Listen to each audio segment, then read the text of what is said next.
Assalamualaikum guys, welcome to a new video. Glad you're all here. Now guys, I'm going to present to you my understanding of Surah Al-Kahf.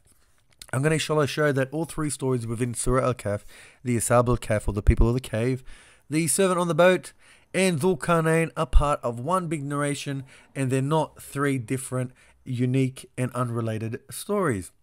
Now guys, disclaimer, I am human. Everyone who studies is human and make human errors. I can also make mistakes as well. My parents think I'm perfect. That's why after me they couldn't have any more kids. However, I do make mistakes, and these are my ideas as of current. If any evidence is produced in future to change my mind, I will change my mind gladly, as long as it is better than what I currently have. So it's life is a learning curve, and my disclaimer is, may Allah forgive me if I have made a mistake, and may you guys forgive me as well if I present anything wrong to you in this video or in previous videos. Okay, so guys, the topics I'm going to cover today is I'm going to show the Ashabl Kahf, the people in the cave. Now in the Quran they start at the top and then chronologically and then work its way down. However, I'm going to start with the servant on the boat who took a journey with Musa, who I believe is Dhul Qarnayn. We're going to start there and work our way through his journey. And so at the same time, we're going to see who is Dhul Qarnayn, his name literally translating to mean possessor of the two horns, and what is his duty in Islam. Now, this is important as well because I'm not going to relate him to any human character. Some people saying he might be Alexander the Great. I'm not going to make a judgment of that because I believe whoever this character is has a much greater than Alexander the Great or any leader that was commissioned on earth. So now, the next thing I'm going to show is a possible misunderstanding with Gog and Magog. This is something that puzzled me a little bit, and I think I should throw it out there. If there's someone that can teach me, inshallah you can, but it looks to me that it is right, and I'm going to show you guys. So, then finally, why Musa actually took the journey and what he achieved, which is the most important bit. That's why I've put in red, because Musa actually, right now, the current understanding of the journey is a spiritual understanding of Musa for him to learn about patience and so forth. However, Musa wouldn't be that requiring if it was just a spiritual journey. He was adamant he needed to go here. Now, what we need to understand before anything is where Musa was in his life in this situation, and why he required the guidance and why he went after it in the first place. So Musa had completed the day of the festival and had delivered 2 of the 9 signs. The 2 signs had been given to Musa and he had been told of the signs. This happens on the mountain. He delivered 2 of the 9 signs to Firaun, and Firaun sees the signs and wants time to prepare.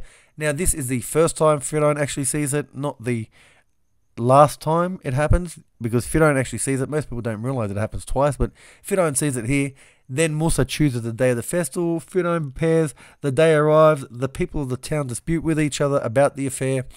This meaning that there are Israelites mixed with others, and also meaning that because Musa lived in the area, there would be definitely fans of his in comparison to the governance of Firaun, who seemed to be a bit strict. So, of course, there would be fans of both sides. Then Firaun settles an agreement with the magicians that they can have whatever they basically want if they can be successful. And then the magicians deceive the people's eyes.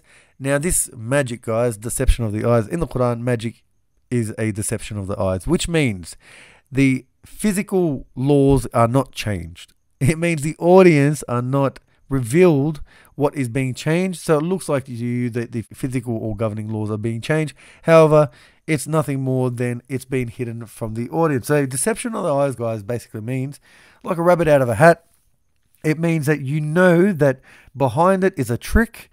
It's a deception of the eye. It's not actually that they're doing something supernatural. Okay, guys. So, and then Musa delivered 2 of the signs on the day of the festival.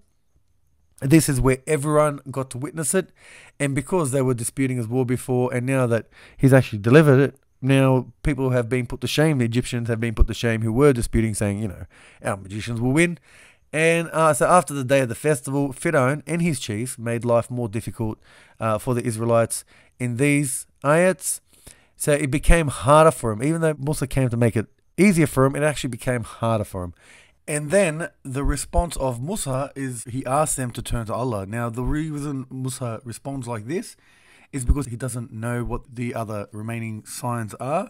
He does know he has to receive some signs. He just doesn't know what the signs are. So his only response to him is for them to turn to Allah and ask Allah for help, because he can't do anything. He doesn't have a clue of what to do next. That's why he takes the journey in the first place.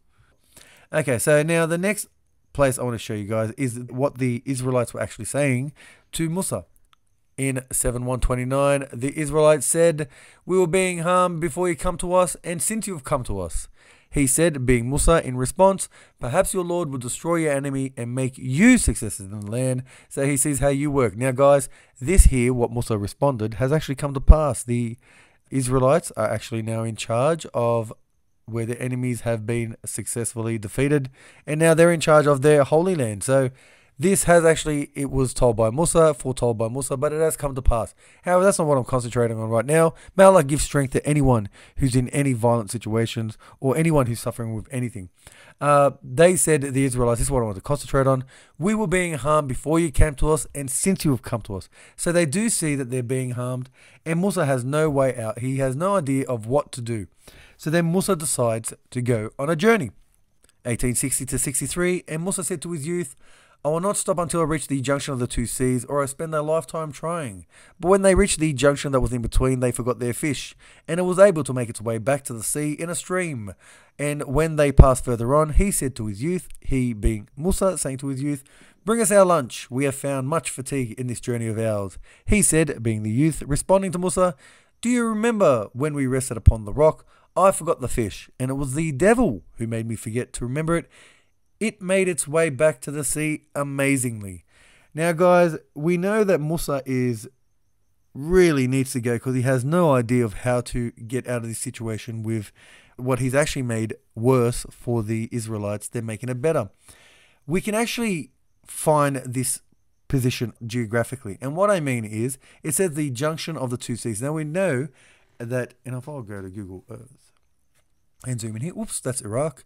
Actually, you know what, I'll show you guys something else before I go on to here, but here's something a little bit off topic. But if we go towards the Pyramid of Giza, there's the Nile there, and we go up towards this way, and there's the Pyramid Gardens. So around here, zooming in, and the pyramid should be around, come on, there they are. Okay, guys, so if you see the pyramids, I'll zoom in a little bit more, the alignment of them are in a certain shape. Now this is aligned according to the Orion constellation of stars.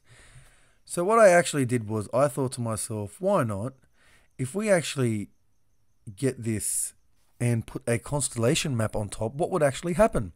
So I placed a constellation map on top, and there's the alignment of the three stars on the Orion belt.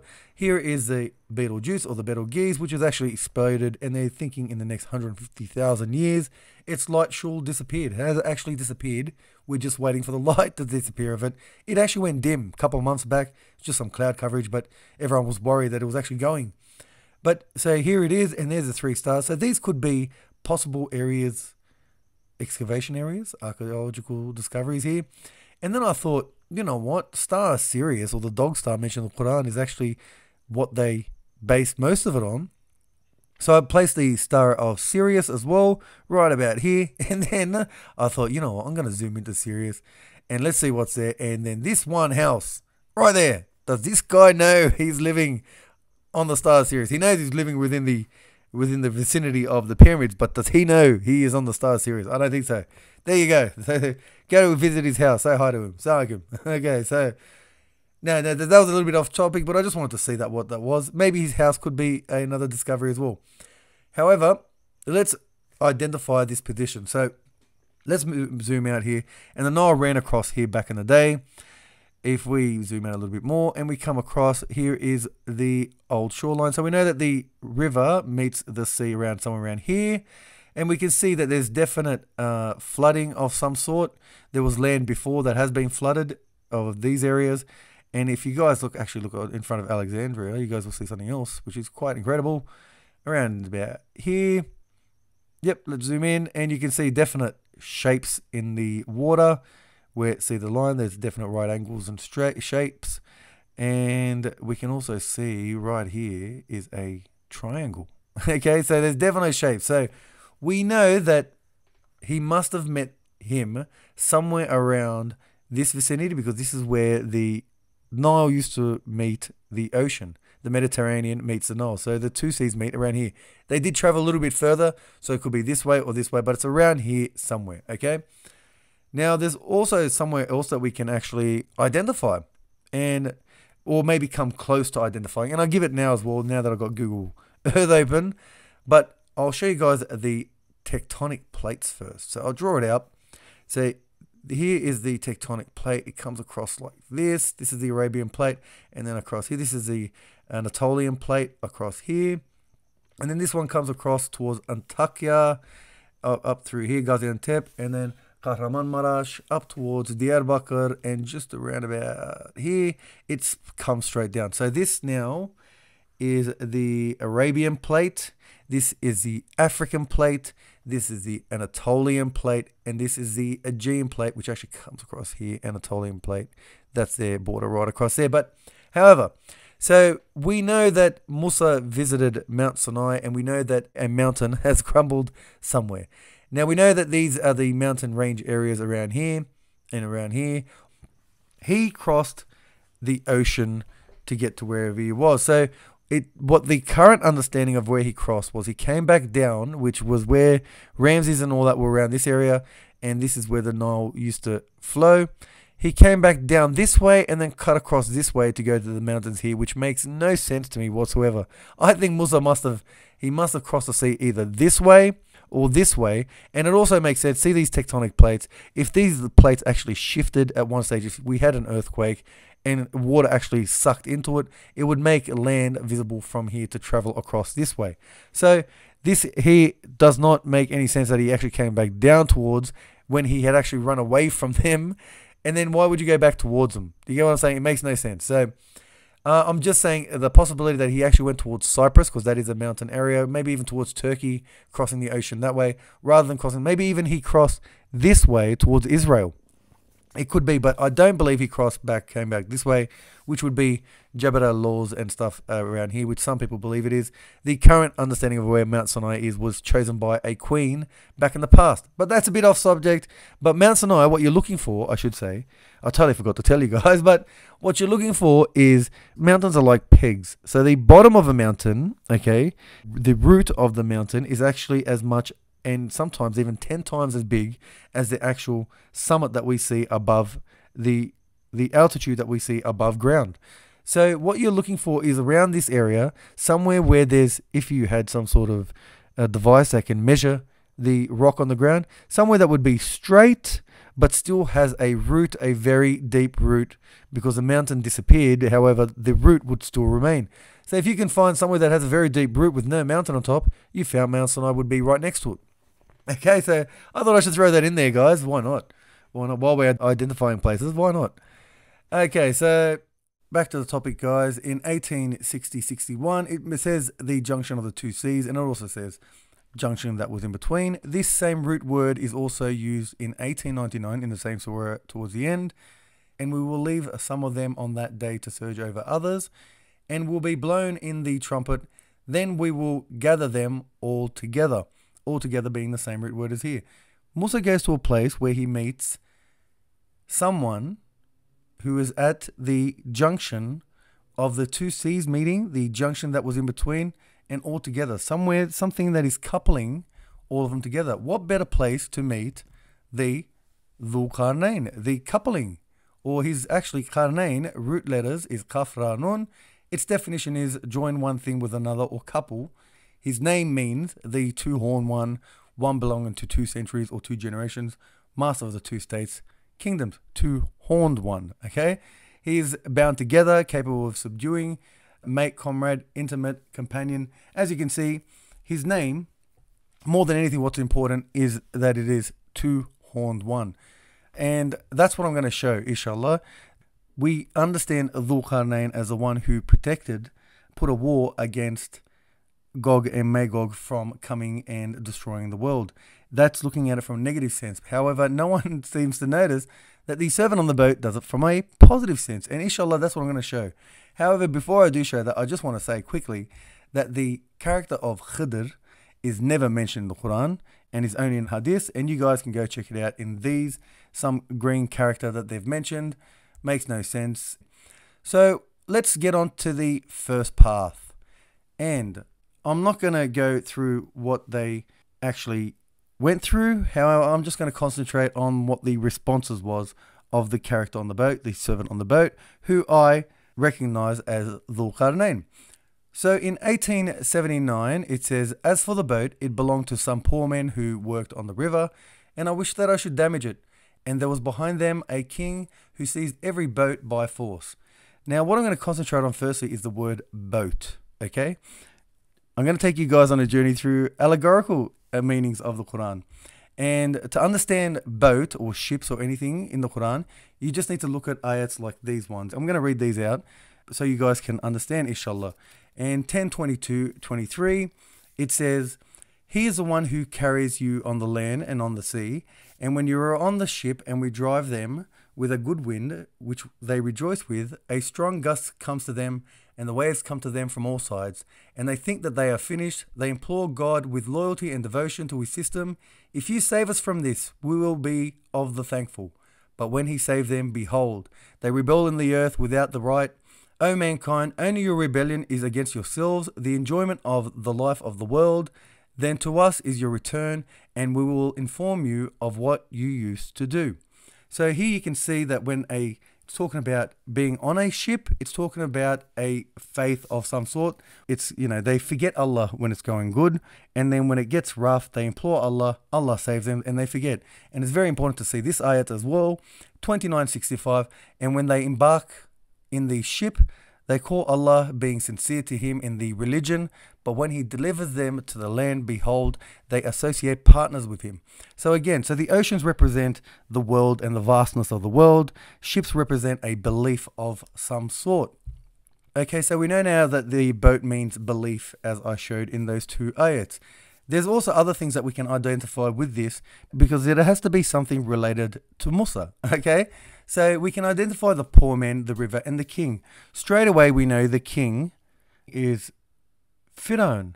And we also know that the poor men were the Israelites that were suffering, and the river is what the king controlled. So if we replace these words, just so we can see the understanding Musa would have got from it, we see 1879, "As for the belief, it belonged to the Israelites who worked in the kingdom, and I wish that I should damage it. And there was behind them Fir'aun who seized every belief by force." Was there a damage done to them? Absolutely there was. Back to 7:129, "We were being harmed before you came to us, and since you have come to us." So absolutely they were being damaged. And also, was Fir'aun taking beliefs by force?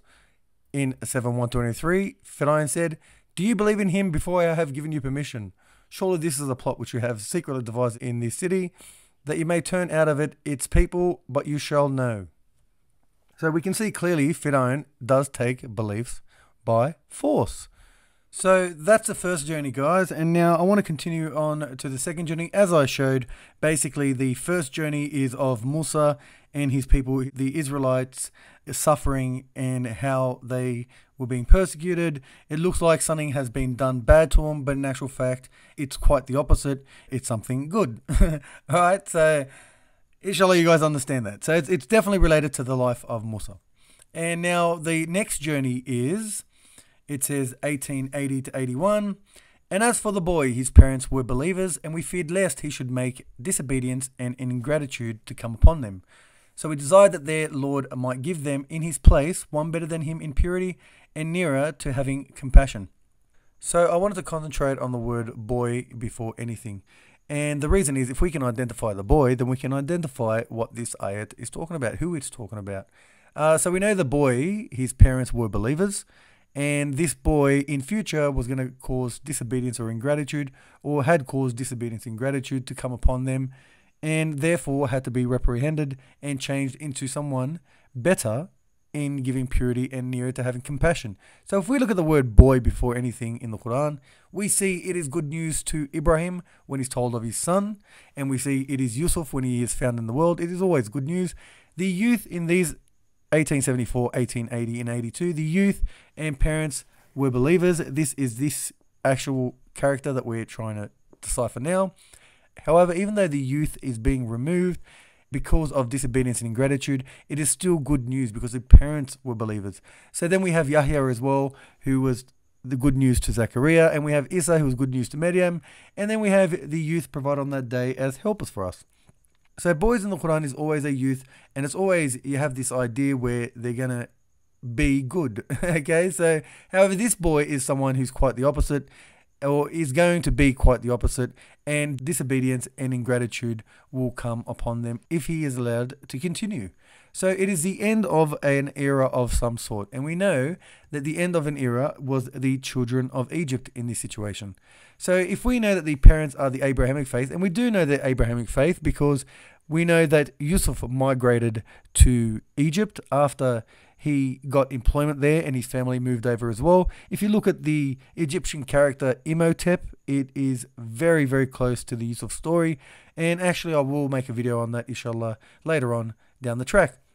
So if we look at this one, however, it says, and with the new translation, in 1881, it then reads, and as for the children of Egypt, his parents, Abrahamic faith, were believers, and we feared lest he should make disobedience and ingratitude to come upon them.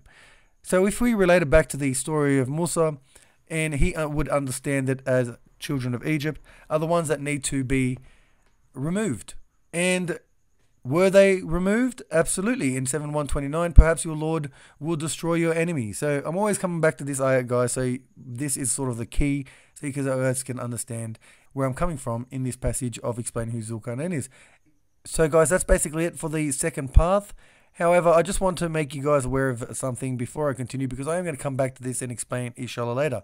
So Musa in 1874, when the response of killing the man, he responds by saying, have you killed a soul pure for other than a soul? Certainly you have done a thing evil.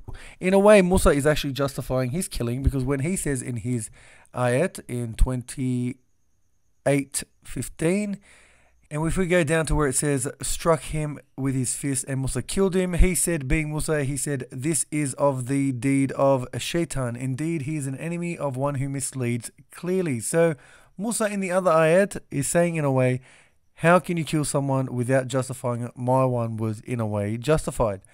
And then if we continue on, that means that there is going to be something coming to an end. We know it's the Egyptians, the Pharaoh dynasty will be drowning at the sea. And even though their parents were believers, as I said, Yusuf migrated and his bloodline does exist within Egypt. So the 7 remaining signs that haven't been delivered yet to Musa, this is the ayats that would be talking about it, which would be the drought, the flood, the locust, the lice, the frogs, the blood, the plague. And in context, if you read 1088 and 89 as well, it is talking about the plague, however, not mentioning them as specifically as these ayats. So that's basically it for the next journey, and the first journey, as I showed, is Musa and his people it's talking about. The second journey is the stopping of the Egyptians coming to an end, and now the third journey is in regards to 1877. So they ventured forth until they came to the people of the town. They requested food from its people, but they refused to host them. Then they found a wall which was close to collapsing. So he built it. He said, being Musa, if you had wished, you could have asked a wage for it. And in 1882 as well, that was when they first went, 1882 is the explanation. And as for the wall, it belonged to 2 orphan boys in the city, and underneath it was a treasure for them, and their father was a good man. So your Lord wanted that they reach their independence or maturity and bring out their treasure as a mercy from your Lord. Now, what I want to concentrate on this one is the wall and who it actually belonged to. It belonged to 2 orphan boys. In this surah of Surah Al-Kahf, do we find a story of a wall being built anywhere? And absolutely we do. If we go back to the Ashabl Kahf, in 1821 it says, erect a monument for them. We will construct a temple, place of worship over them. So there was a wall that was placed on the Ashabl Kahf back in the past. In the same surah later on it mentions that this wall, same wall, is on the verge of collapsing. They have locked a treasure of some sort underneath this wall. Now what else does it say about the people of Ashabl Kahf? It says, if you looked upon them in 1818, it says, you would have run away from them and you would have been filled with terror from them. Now, we know in a Musa incident, they did actually reach the Holy Land and they were afraid of what they witnessed. In 5:21:26, and I'm going to read this whole thing out because it's very important. It says, "O my people, enter the holy land that God has decreed for you, and you do not turn your backs, or you will become losers." They said, "O Musa, in it are mighty people, and we will not enter it until they leave from it. So when they leave from it, then they will enter." Two men from among those who were fearing, upon whom God had bestowed favor, said, "Enter upon them through the gates. If you enter it, then you will be the victors, and put your trust in God if you are believers." They said, "O Musa, we will never enter it as long as they are in it. So go you and your Lord and fight. We will stay right here." He said, "My Lord, I do not possess except myself and my brother. So separate between us and between them the wicked people." He said, "It has become restricted to them for 40 years, and they will be lost in the land. Do not be sorrowful over the wicked people." So what's actually happening here, guys, is the Israelites are being restricted for 40 years. A wall, a barrier is being placed between them and the Holy Land for not entering, because Musa asked them to enter and they didn't enter. And the reason they give, which is very important as well, which links back to the Ashabl Kahf, is they say, "In it are a mighty people and will not enter it until they leave." They are afraid of receiving their final treasure that Allah bestowed upon them because of the occupants within it. And the Ashabl Kahf as well was scary to look at, and the Israelites were scared of receiving their treasure because they were afraid of the inhabitants within it. So the third journey is actually related to the story of them being restricted 40 years from their Holy Land. So in 1877, so we know that the wall that was collapsing was to restrict the Israelites. And we know that the two orphan boys, Ashabl Kahf, we know the treasure was their Holy Land. Independence and maturity, we know it's 40 years. And so if we actually change these words, and just so we can see, it then becomes this. So we can see from this now, it's starting to explain the Musa incident where the 40-year restriction happened onto the Israelites for not entering the city when required by Musa. Now, in saying this, guys, as well, Ashabl Kahf here, I am making an assumption that they are two orphan boys, with the third being their dog. In the Qur'an in 1822, it says, "None know them except for a few." I am making a judgment call here based on my studies. It is subject to change based on future evidence and studies, but it doesn't even mention the numbers I'm saying here. It says they will say 3, the fourth is their dog, whereas I'm saying 2 and the third is their dog. Okay, so none know them except a few. I'm making an assumption that they are 2. So now, guys, also, that's not actually complete the allegorical understanding of it. I also have another video based on the word food, and I show how in the Musa narration, how Musa was telling them to eat from what Allah has sent down, but they wanted from what the earth grows, and I compare it to Hadith, and I will put a link here so you guys can find it.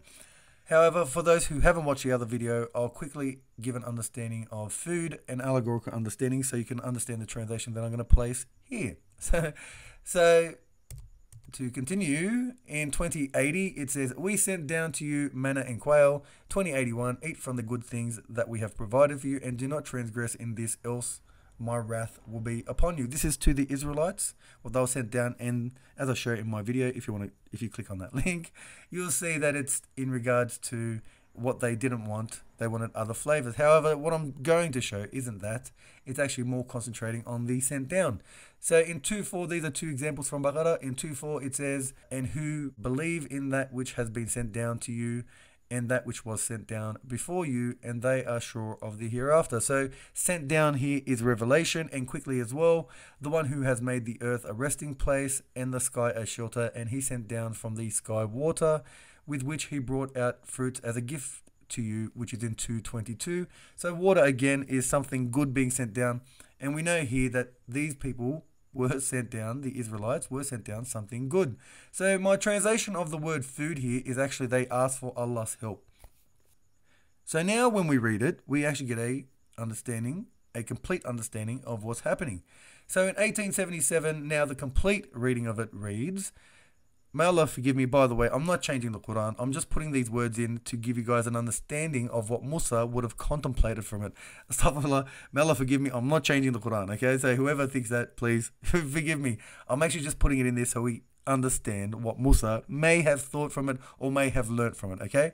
So in 1877 it says, "So they ventured forth until they came to the people of a town. They requested Allah's help from its people, but they refused to host them. Then they found a final barrier which was close to collapsing, as I related it back to Ashabl Kahf. So he built it. He said, if you had wished, you could have asked a wage for it.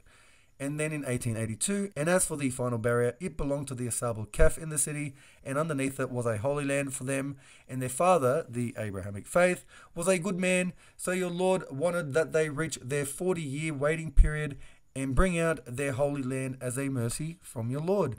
So guys, it's pretty clear the understanding that Musa would have got from it, that his people were going to wait 40 years, and as the second path was that it's going to happen after the Egyptian dynasty comes to an end, that is the boy being removed. And then the first path was a hole had been put in the boat, a harm had been done to them, however it was actually a good thing in disguise. Okay guys, but the next ayat I want to connect it to is the one that comes after this one, 1882. Okay, and that is 1883, and it's in regards to Dhul Qarnayn. And they ask you about Dhul Qarnayn, the two-horned one. Say, I will recite to you a remembrance of him. It's saying, and they ask you about Dhul Qarnayn. Therefore, the character has already been explained, and then you're asking in regards to it. It's like saying, for example, Joe and his friend went to the shop. So you ask Joe, who's this friend of yours? And he says, my friend's name is Fred. And let me explain a little bit about Fred. Okay, so that's the exact same thing that's happening here. The servant on the boat is actually Dhul Qarnayn, and because the account has already been lived, then Allah is explaining a little bit more about this character on the boat, okay? So, as I showed, the first half of the story is he is putting a barrier in front of the Holy Land, and as we all know, the second half of the story is he's putting a barrier in front of Gog and Magog. Because we all know the story, I'm not going to go over the story all over again. However, what I'm going to do is show you guys the relationship between the second half and the first half. And because we all know the story of Dhul Qarnayn and the second path, I'm not going to go through his story. I'm just going to pick out the places that relate to the first half's first path in this instance. So in 1886 to 88, it says, O two-horned one, either you shall punish or you shall do them good. And as we know, in the first half's first part, 1879, he did them harm, but it was actually good for him. So it was a blessing in disguise. Okay, guys? To move on to the second half, second path, in 1890-91, it says, until when he reached the land of the rising of the sun, he found it rising on a people to whom we had given no shelter from it. Even so, we had full knowledge of what he had. Now, if you compare this to the first half's second part, it says, and as for the boy, his parents were believers, and we feared lest he should make disobedience and ingratitude to come upon them. So it fits in so well, this saying, even so we had full knowledge of what he had in the second half, second part, relating back to the first half's second part, 1881, we feared lest he should make a disobedience and ingratitude to come upon him. So they have full knowledge that in future, this kid was going to make disobedience and ingratitude. So it relates back to it. And now the third path, and guys, this is really long, so 1893 to 98, however, the similarities are incredible. So I'm just going to highlight them so you guys can see it. The similarities between the two are two mountains, hardly understood a word. Shall we then pay you a tribute? I will make a fortified barrier between you and them. And then two mountainsides again, and promise of my Lord comes to pass. He will make it level with the ground. Now, I'm just going to pick out the key words in this one, just a little bit different because there were so many of them. However, in 1877, I'll show you the same words in 1882 that relate to this one. So I was refused to entertain them as guests. You might certainly have taken a recompense for it. And as for the war, two orphan boys and should attain their maturity and take out their treasure. So let's put these two together to see the wars being built against the Israelites to obtain the Holy Land and the war being built against Gog and Magog. So the servant on the boat refused to entertain them as guests, and Dhul Qarnayn in the second half hardly understood a word. The servant on the boat, Musa mentions the recompense he could have earned for the task. And then Dhul Qarnayn, they say, shall we pay you a tribute for the task? The servant on the boat talks about two orphan boys. The Dhul Qarnayn story talks about two mountains. The servant on the boat, wall was built to save their treasure. Dhul Qarnayn, wall was built them to stop Gog and Magog. And then the final one, the servant on the boat, wall will come to pass and be level with the ground. Dhul Qarnayn, war will come to pass after attaining maturity. So they are very, very, very similar stories. All right, guys? So I wanted to show you the link between the servant on the boat and Dhul Qarnayn, that they were one in the same character. Now, guys, to move on to the next topic, and it's the possible misunderstanding of Gog and Magog. In 2196 it says, even when Gog and Magog are let loose, and they shall break forth from every elevated place. And this is where I believe the misconception may be. It says 21:101-102, surely as for those for whom the good has already gone forth from us, they shall be kept far from it, they will not hear its faintest sound, and they shall abide in that which their souls long for. Most people understand Gog and Magog to bring the end of civilization, to bring the end of the world. However, it's very, very important to notice here that these guys, whoever it is here, that where Gog and Magog has come from, not only are they being kept far from it, they can't hear the faintest of its sound, and they're actually in the place where their souls already longed for. So in other words, there is a separation already between Gog and Magog, and there is already a separation between the good and the bad. Okay? So what this means is, what I personally believe, Gog and Magog are the doorways to hell. So after the day of judgment, after that day, then afterwards, the good will be separated from the bad. The good will have whatever their souls long for, and the bad will then see Gog and Magog. Therefore, the good would not hear the faintest of its sound and will be kept far from it. All right, guys? And then finally, guys, to the final subject, I said I was going to come back to it. So 1874, where Musa said, have you killed a soul pure for other than a soul? Certainly you have done a thing evil. Now, I just want to go back as well and just also look at another thing as well. And that is, in 1863, when the youth said, do you remember when we rested upon the rock? I forgot the fish. And it was the devil who made me forget to remember it. It made its way back to the sea amazingly. And in 1864, Musa responds by saying, that is what we have been seeking. So they went back, retracing their steps. Why is Musa seeking the devil? It makes no sense. He's not actually seeking the devil. What's happening is the youth is attributing it to devil. However, Musa knows that there's something good happening. Musa also does this when he kills a man. And I'll show you what I mean. When Musa killed a man in 28:15, and if we go down to the bottom, it says, so struck him with his fist, Musa, and killed him. He said, this is of the deed of Shaitan. Indeed, he is an enemy, one who misleads clearly. Now, killing is the deed of Shaitan. However, what's happening with Musa, I want to show, even though Musa believes it is the deed of Shaitan, I want to show that it's actually Allah who's doing the killing in this situation to give Musa an understanding of what's going to happen in future. This is an allegorical meaning to him. So I'll show you what I mean, okay? So you guys can understand. So in 28:18-21, and I'll read this whole thing out because this one's important. And he was in the city fearing, awaiting, when lo, he who asked his assistance the day before was crying out to him for aid. Musa said to him, you are most surely one erring manifestly. So when he desired to seize him who was an enemy to them both, he said, O Musa, do you intend to kill me as you killed a person yesterday? You desire nothing but you should be a tyrant in the land, and you do not desire to be of those who act aright. So guys, to understand this, I'll give you a bit of content on what's happening. Musa just killed a man, then he's turned back and he's seen the Israelite the next day, or whenever, however long it took him to see the guy again. And the Israelite is saying to Musa, are you going to kill me like you killed the Egyptian, and you're nothing but a tyrant, okay? So from this translation, this has got an allegorical meaning as well. And we know from the Musa story, this actually happened. And look at the story very carefully, and you've seen this story before, okay? If you look carefully at these words, erring manifestly, killed a person, he and city. So who was actually asking for help from Musa was Israelites, and they needed Allah to intervene and to come in and bring a prophet to fix it. Who was one erring manifestly? It was those who were following the calf or devil worshipping, or on the Egyptian side. And do you intend to kill me as you killed a person? Well, who did Musa kill accidentally? He killed an Egyptian in the other story. And the city is the holy place that they all met up, which was Mt Sinai. 28:18-21, and it says, and he was in the Mt Sinai, fearing, awaiting, when lo, the Israelite who had asked him assistance the day before was crying out to him for aid.